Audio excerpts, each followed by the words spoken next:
Bienvenue à tous dans cette nouvelle vidéo et on se retrouve pour une nouvelle et la dernière analyse en même temps sur le thème des méga évolutions. On va faire le dernier Pokémon ayant du coup reçu une méga évolution et c'est également le seul de sa génération en sixième génération puisque c'est le fameux Pokémon fabuleux Diancie, hein, Diancie, le Pokémon cristal, globalement cristal roche, on peut le dire comme ça.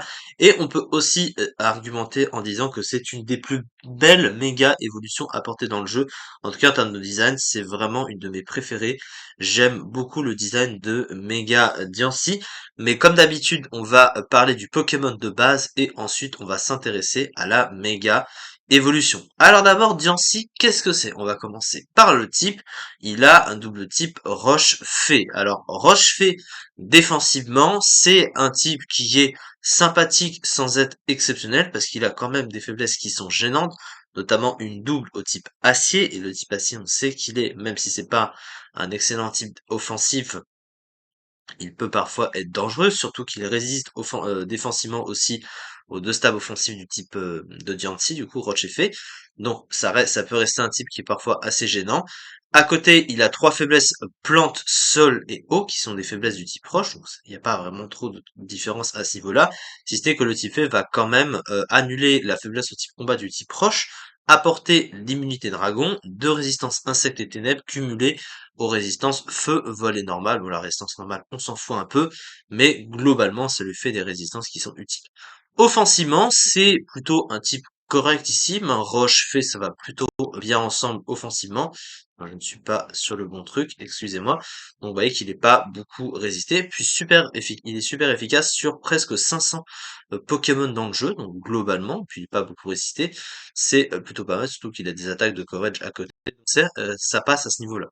Au niveau du talent, donc il a Corps 5 qui empêche ses stats de se faire baisser par des talents ou des capacités adverses, donc c'est plutôt pas mal, surtout pour un Pokémon qui a besoin de se placer, etc., pour pouvoir agir globalement même s'il n'a pas un full de soutien extrêmement rempli, mais surtout pour éviter de se faire baisser ses stats offensives, aussi ce qui serait un petit peu dommage parce que ça permet de pallier pour le Diancie de base à ses grosses défenses pour éviter qu'il soit trop passif.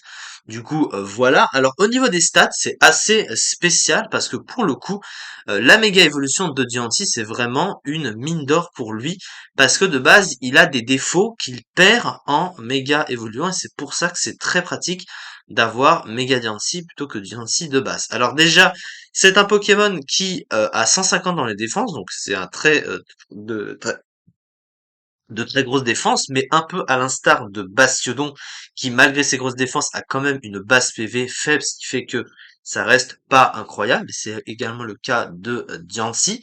À côté, il a 100 de puissance en attaque et en attaque spéciale, donc il peut se servir de ces deux spectres offensifs. Et globalement, ça va, hein, ça reste des bonnes stats offensives qui peuvent pas se faire baisser grâce à Corsin. Et du coup, bah, ça le rend pas trop passif parce que c'est des offenses qui sont assez correctes.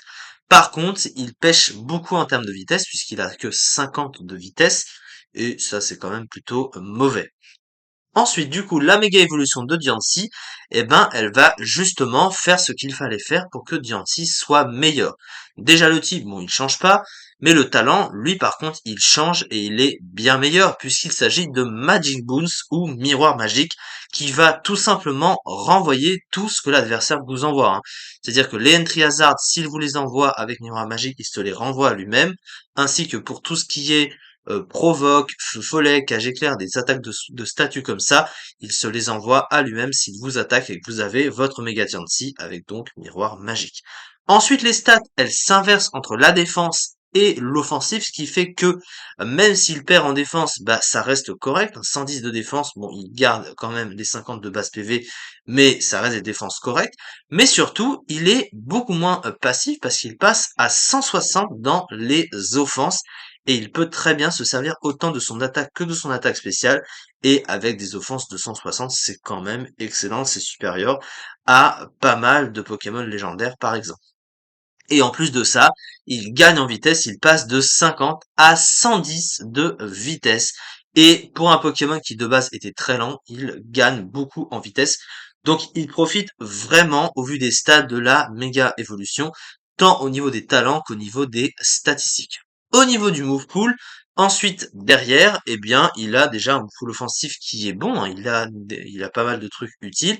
Il a également une attaque signature qui est une très bonne attaque signature, c'est Orage Adamantin, donc Diamant Storm en anglais, qui est une lame de roc avec la même puissance globalement, 100 de puissance, mais plus précis, 95% de précision, donc ça a autant de points de puissance par contre, mais ça a un effet secondaire qui est plus intéressant que lame de roc, parce que lame de roc du coup, ouais, c'est moins précis, hein, ça a 80% de précision, ça a qu'un fort taux de coup critique, alors que là, en fait, on a du coup une lame de roc plus forte et de la même puissance, pardon, mais plus précise, et surtout, ça a une chance sur deux de baisser la défense de l'adversaire de 2 crans, oui, de 2 crans, ce qui fait que ça peut amener le Pokémon adverse, si jamais il se fait baisser sa défense de 2 crans, ce qui est quand même pas rien, de le faire switcher parce que il risque tout simplement à la prochaine attaque venue physique de se faire ouvrir en deux parce que baisser sa défense de 2 crans, c'est